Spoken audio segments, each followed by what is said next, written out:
Welcome to Arleta High School, home of the Mustangs in the San Fernando Valley of the Los Angeles Unified School District. I am Jonathan Hayes, principal of Arleta High School. We're pleased to have with us our distinguished and honorable guests, champions for human rights.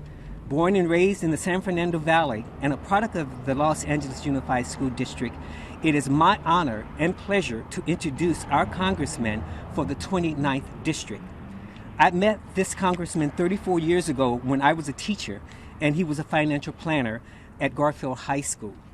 He professed his love for the San Fernando Valley and a place that I had never visited because I was not from California originally.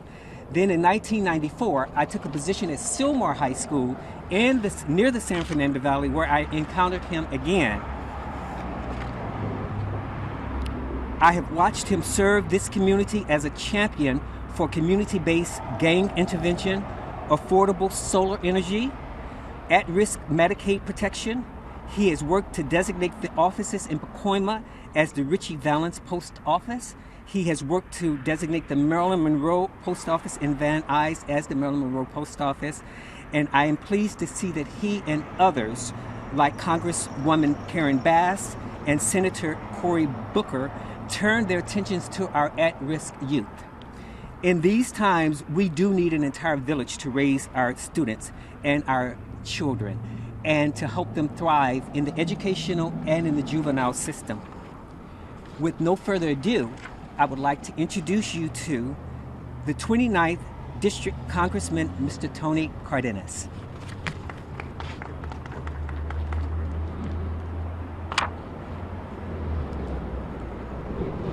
Thank you, Jonathan. Really appreciate this opportunity to be at your wonderful school, Arleta High School. I've known you for over 30 years. How time flies. We were very young professionals back then, and today we continue to serve the community to make sure that our children earn and deserve every wonderful, beautiful thing that us adults are supposed to be affording them. We're here today to send a loud and clear message that our kids belong right here in schools, not behind bars, not in the back seat of a police car, and certainly not wrongfully incarcerated or wrongfully accused. They belong in these playgrounds. They belong to be nurtured and cared for so that they can achieve all that they have been meant to achieve. I'm very blessed that my wife and I have 4 children and now 2 grandchildren. And every parent, every grandparent, whenever you carry that child for the first time, oh, you get flooded with all that you imagine for that beautiful human being and all the future that you expect of them. And even though when I was a child, very few people in this neighborhood, I grew up right down the street, would ever think of that child being a president of the United States.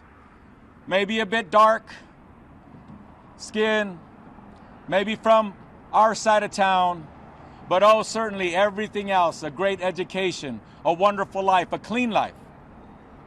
But far too often, on certain sides of town across the United States, too many people see our young people as everything other than potentially successful, everything other than the future professional, and that has to stop. Growing up in Pacoima, that was the disparity that we recognized in our neighborhood, and unfortunately, that cycle perpetuates to this day. Oh no, young man, oh no, young lady, you want to be an engineer? You probably make a fine mechanic. College is not for you. Well, I didn't just make up that story, I just quoted my interaction with my counselor at my high school. And I'm not the only one who got talked to like that at the high school around the corner from here. But I know here, Jonathan Hayes, that does not happen. That is not allowed to happen. I saw systemic problems with children, mistakes that were made. Every single one of us has made mistakes as children. Well, for God's sakes, we know that the child's brain is not fully developed until they're 24. So why should we hold them strictly accountable for every little thing that they do? And yes, at that age, they don't understand the consequences. I'm leading the Second Chance for Justice legislation package, along with my good friend and a champion for criminal justice, juvenile justice, and prison reform, my colleague Karen Bass. And also a powerful individual, someone who speaks truth to power always, Senator from New Jersey, Cory Booker, because we all understand and know that our children deserve everything that they can amount to be. The Second Chance for Justice package furthers evidence-based prevention and intervention initiatives to intervene in the lives of young people. We know that intervention and prevention have much better outcomes than the traditional suppression model where we call in law enforcement for everything that happens. But don't take my word for it. Listen to the community leaders who work with children every single day. Smart youth justice alternatives make our communities safer and are the just and right ways to invest in youth development and crime prevention while reducing expenses for the taxpayers. Yes, it is the best way to go, the most efficient way to go, and it saves taxpayer dollars. In California alone, to incarcerate a child for 1 year costs the taxpayers, the community, $200,000. We have community-based organizations which just as little as $3,000 or $4,000 or $5,000 for an entire year. We can keep that child in this school and on track. We're fighting for justice, and we're fighting for what is right, and we're fighting to make sure that our country is a country of true equality for every person, man, woman, and child. We owe our children and the entire system the opportunity to use the tools that work to make sure that our children remain in the community and are nurtured and also get the second chance that our country espouses everybody deserves. And with that, it's my honor to introduce to all of you and give an opportunity to speak to this truth, my colleague, Congresswoman Karen Bass. Thank you. Good morning, everyone. I know I can speak for my colleague here. We are glad to be in Los Angeles. It is nice to be home, and it is nice to have a press conference in person that is not a Zoom press conference. Let me just say that many years before I had an opportunity to meet Tony Cardenas, I knew of his work. I was in South Central Los Angeles at Community Coalition. We started an organization because we saw the criminalization of Black and brown youth with Operation Hammer, which was every weekend they would go and arrest Black and brown youth, and that was the way to deal with the crime problem. But people like Representative Cardenas knew that that was not the answer. So in South Central at Community Coalition, we were following him in the legislature. We knew what he was doing there with the Cardenas Shift package, which was one of the largest amounts of resources put into juvenile justice, put into youth programs in California history. There's just no excuse for the way we deal with some children in our country, because all children who make mistakes, especially when they're adolescents, are not treated the same. Black and brown youth are not really acknowledged or accepted as children. If they create a problem as adolescents, they're immediately viewed as a criminal, not as a child who is having a difficult time in their life. My focus in Congress has been working on the foster care system, because we talk about the school to prison pipeline, but there is a foster care to prison pipeline as well.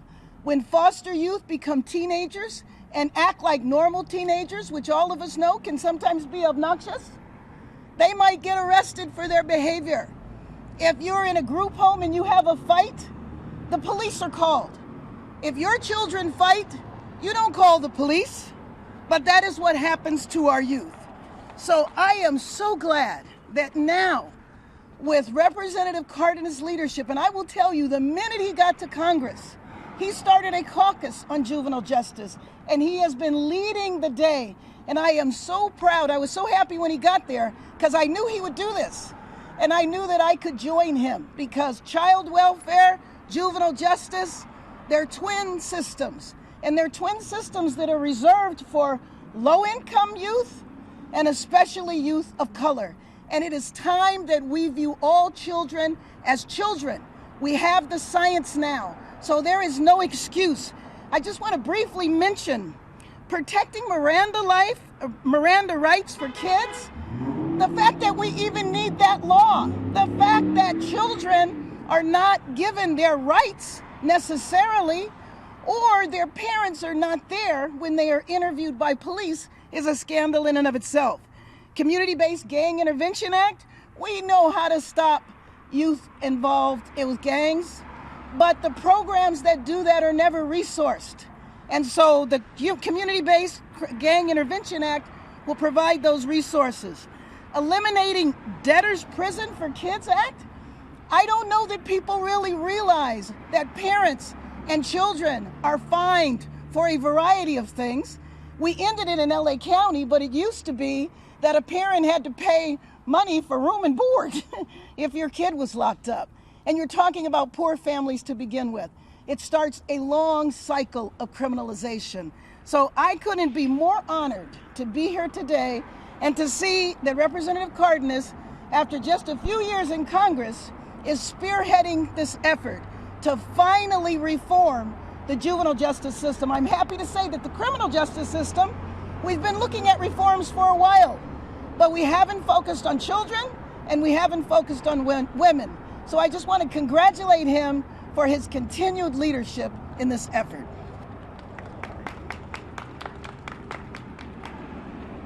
Thank you, Congresswoman Bass. And as a true friend, not only to children, but to every person in America who deserve equal rights. Next, I'd like to invite to the podium Bobby Arias. He's with the organization Champions in Service.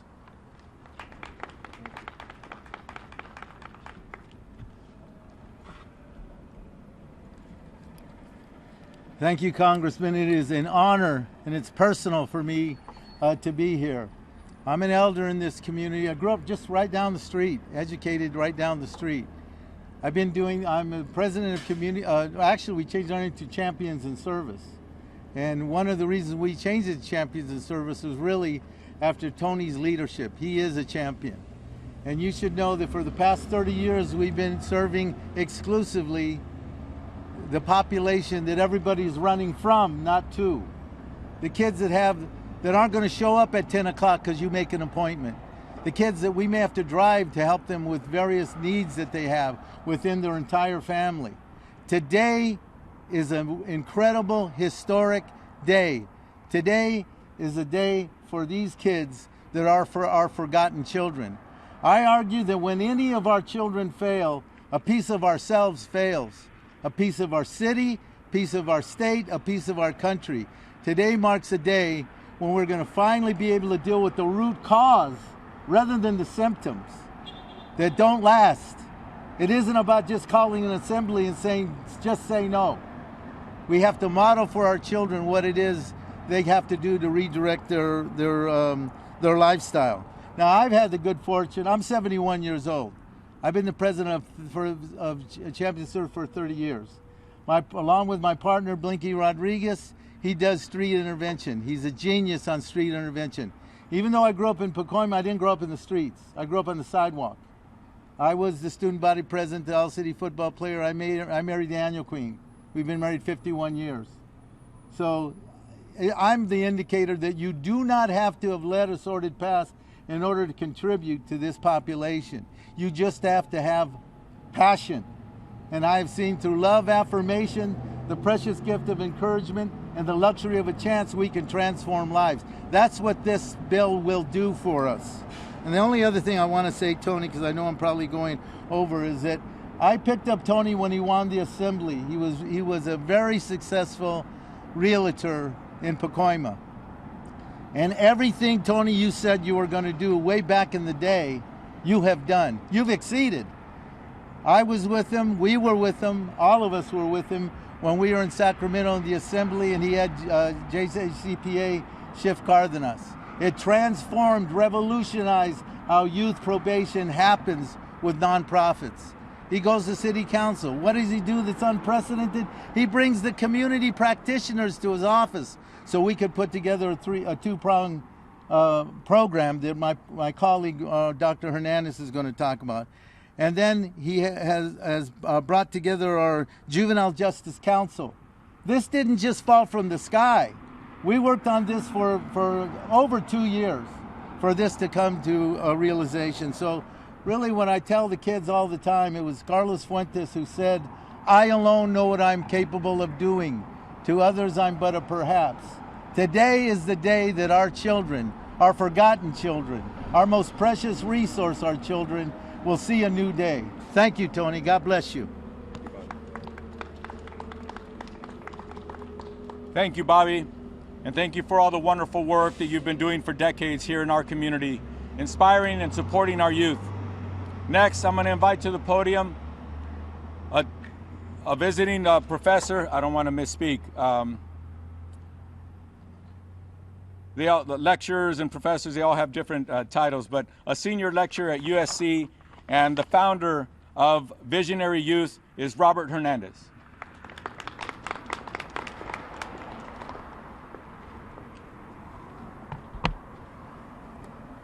Thank you, Congressman Cardenas. Thank you, Congresswoman Karen Bass. And I'd like to thank Senator Cory Booker for this historic legislative package that's going out. It's finally being done. Your political will to move this forward is what we need. And your leadership, I can't thank you enough. On behalf of all youth in our nation, I am Robert Hernandez, USC professor as well, founder of Visionary Youth. And sadly, the founding of a Visionary Youth nonprofit grassroots effort is on my own dime.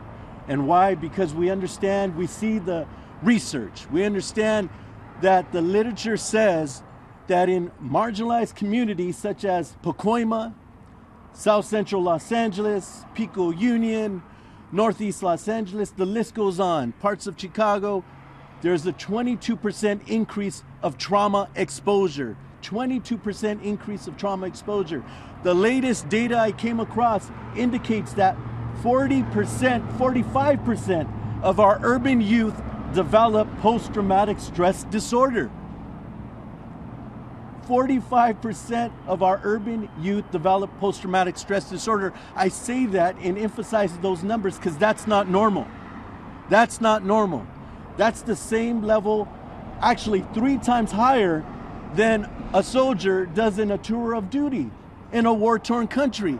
Do you understand? That's around here where we sit right now, that level of trauma. So I have been committed since I actually took the oath of a practitioner to address this issue of trauma, violence, because historically, we've settled for a criminogenic design to tend to our youth's pain and trauma. We've settled for a system that keeps our families and children bound to a criminal injustice system.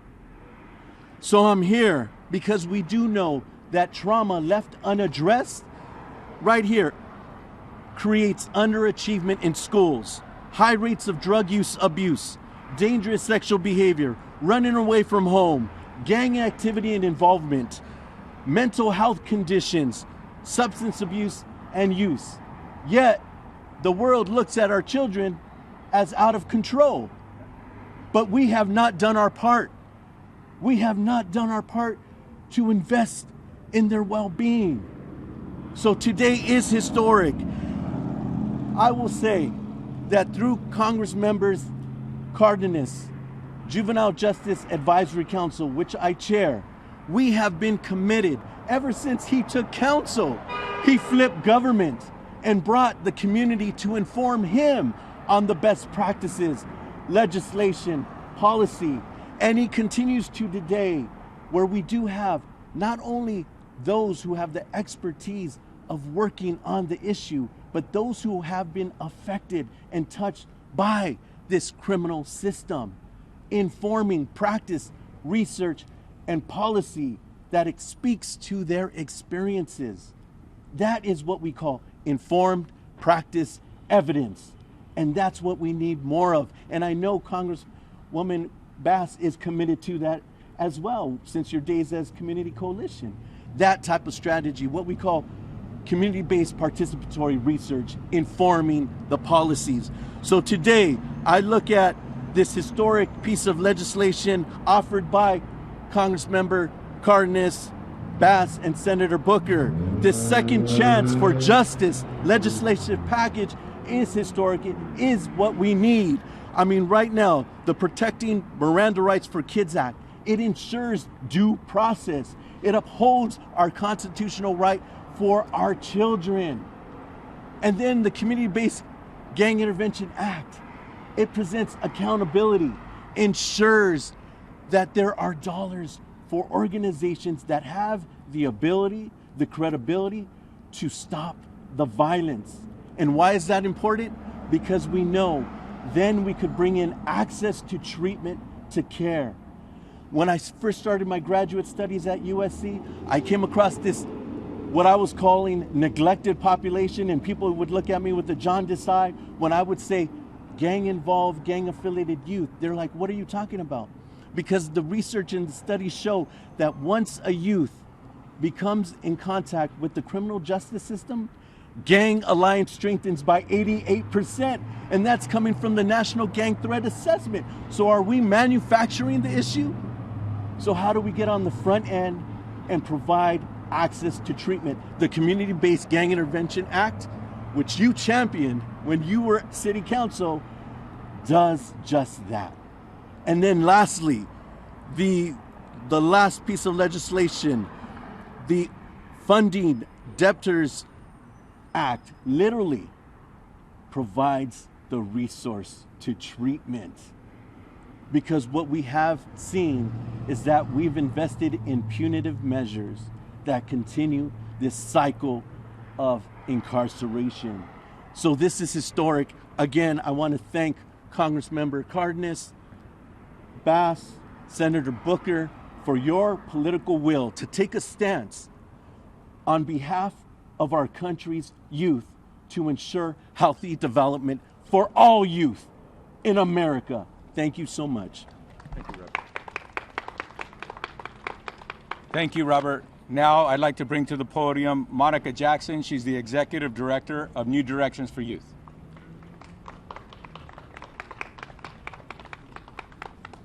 Okay, it's gonna take me a minute. I gotta get my glasses on, my mask off, everything coordinated here. Give me 1 second. Okay. So good morning, everyone. Thank you all for being here. It is my pleasure as the Executive Director of New Directions for Youth to take this opportunity to support the second chance for justice legislative package. This is so important. I can't even put into words how important this is for our young people. As a recent law school graduate and a person who's been working in this field for the last 22 years at New Directions for Youth, I see it every day. The youth struggling to move forward, those with contact with the juvenile justice system being stuck there and not be figuring out a way to get out, and their parents in sorrow, trying to figure out how they can help their young person. Since the beginning at New Directions for Youth in 1999, I knew that it was the place that I wanted to be. Having an opportunity to work with young people is a pleasure, is a joy, no matter what their circumstances are, no matter what they've had to suffer through, no matter what is happening in their lives, their poverty, substance abuse, mental health issues, and things like that. This was an opportunity to be what I would call a corner person. You guys ever see the boxing match when the boxer goes out there and boxes and he comes back and he sits down and there are those people in his corner that dry him off, give him water, make sure that he's okay, sure him up or her up and put them back out there? Well, I feel like it's our job as a nonprofit that works with youth to be corner people for all youth. We're here, that's our purpose, that's what we do every day. I'm so excited to support this legislative package because it means so much to the young people. The part about the Miranda rights, super important. How can a 14-year-old waive their Miranda rights? How can that happen? They can't even go sign a contract and be held accountable for that. They can't go buy liquor or cigarettes, not that they need them, but they have lots of restrictions. How is it that they can give up their most precious asset, their freedom, without counsel, without their parents? I'm so excited that this is being put, that Congressman Cardenas and Congresswoman Bass and Senator Booker are putting this in the forefront, because it's not right and it's not okay. As we continue to be corner people, one of the most simple things that I think that Bobby mentioned earlier was letting the youth know that we believe in them. I don't care what you did. I believe in you. You have just as much potential as a young person to grow up to be a healthy, happy, successful adult as any other young person. They've done experiments, and I don't remember the name of the experiment, but they took a couple of classrooms of kids. They're all average kids, all the same. And they had one teacher go in and say, you know what, you guys are in trouble. I don't think you're gonna make it. And and what happened to that classroom? It performed as such. They didn't make it. They had another teacher come in and say, you guys are the best, you are the cream of the crop. You are the ones who are gonna exceed all your expectations for in the world. And you know what they did? They exceeded all their expectations. Simply believing in young people and making sure that they feel safe and that they have an opportunity to grow and learn is super important. And that's what the Gang Intervention and Prevention Act is about. We want to provide an opportunity for our young people, again, no matter what they did, to have a place that they feel safe, that they can ask questions, that they can experiment and learn without feeling that they're going to be arrested and pulled away from their family. This is so important to me, and I'm so passionate about it, and I'm so excited that it's coming forward. And who even knew that there was a debtor's prison for juveniles? I didn't even know that until I was educated by the congressman about that. Is that insane? You mean juveniles are in prison because they can't pay their debts? That is a no-no, and I don't support it at all. With all that being said, I want to thank the congressman and the congresswoman. I want to thank the other community-based organizations for their support in the community, because none of us can do everything. We all have to work together to make sure that our young people get what they deserve and have the opportunities that they earn. With that being said, I wanted to say again that I support this legislative package put out, and I can't wait to see it put into place and be able to affect our youth in a positive way. Thank you. Thank you very much, Monica. We'll take questions, but first I want to clear something up. When we were going to have this press conference, a very good person from law enforcement asked us a direct question. He says, are these defund the police laws that you're proposing? I'm really sorry. To the contrary. This is fortifying the community. This is giving police families that are not frustrated from being in debt from one little mistake that their child made. So it makes it easier to police the streets when you don't have people ultimately frustrated and upset. When it comes to a police officer or any adult talking to a young 14-year-old, that 14-year-old has rights, and those rights should be respected. Because if that young person answers a question wrongly, and it leads to the wrong person being arrested, believe me, I would think that frustrates the police and pisses off the community. And it certainly ruins the life of that child who's wrongly imprisoned. So this is the opposite of defund the police. This is supporting the police in a positive way where the community is more in tune with the police. It's not an us versus them, it's a we package. This is a package that I already spoke to then candidate Biden, who's now President Biden, and if his staff is watching this, President Biden is waiting for this legislation to get to his desk. Did I talk to him last week? No. Did I talk to him since he got sworn in? No. But I did talk to an honest man that I told him what my number one issue was, which is justice for our youth. And he put his hands on my shoulders. Yes, he put his hands on my shoulders, and I didn't complain. And he said, Tony, I love legislation like that. please make sure that you put that on my desk. Any questions? Well, the story that I told you about San Fernando High School, I'd like to mention somebody who couldn't be with us today but would have loved to be here. And that is somebody who grew up in the same neighborhood I did, the son of immigrants like me. He's a smaller family. We had 11 kids in our household. They had 3. But he is now our United States Senator. And the story that I explained to you about people doubting that he could be somebody, people doubting that kids in our neighborhood could be somebody, well, he is now our United States Senator. And they doubted him too. So just remember this. When you doubt a child, when you think less of them because the neighborhood they grew up in, or the kids that they, quote, hang out with, please, please check yourself. Check yourself. And make sure that you don't make the mistake of telling a future congressman or congresswoman, or like Nuri Martinez, now the president of the City Council of Los Angeles, please make sure you don't stick your foot in your mouth and tell that little girl, no, you can't. Or that little boy, Alex, no, you can't. That's what this legislation is about. A true and equal just community, a true and equal just system, a true and equal justice, just United States of America. Thank you so much for being here today. Appreciate it. Thank you.